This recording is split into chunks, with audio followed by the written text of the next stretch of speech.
See, my due date was in December. I can't remember the exact date, but I actually went into labor after my water broke at 38 weeks. So she was 2 weeks before the due date, and the water broke on a Saturday evening, and called the hospital, and they told me to come into the hospital when the contractions were, say, I forget, like 5 minutes apart or something. I'm not real sure.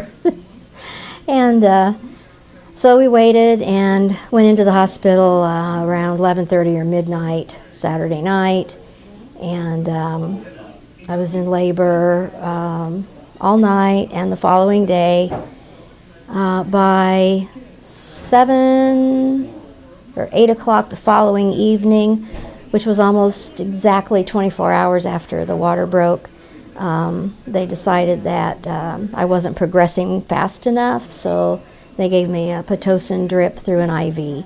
And then things started to move right along, and they wheeled me into the delivery room a little after 10 on Sunday night. And I had chosen to not have anything for pain. I wanted a total natural, drug-free birth.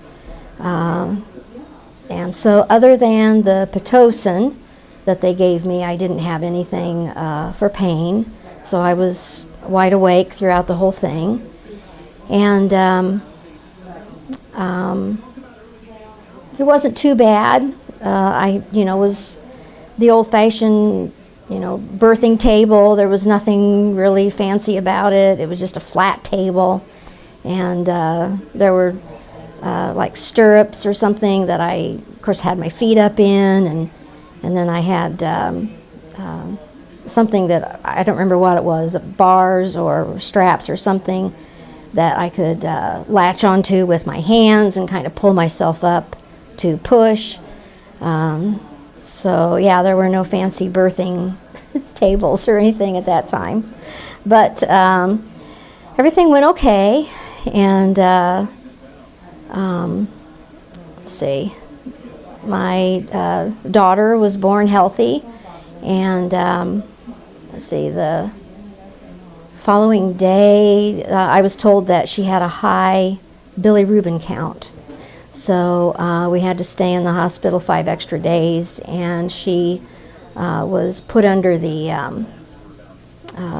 ultraviolet light with like sun goggles taped across her eyes so that the ultraviolet light wouldn't hurt her eyes, and that brought the bilirubin count down. And so after 5 days we were able to go home, and she had a really nice suntan from the ultraviolet lights. And so yeah, that was 37 years ago. That was 1977.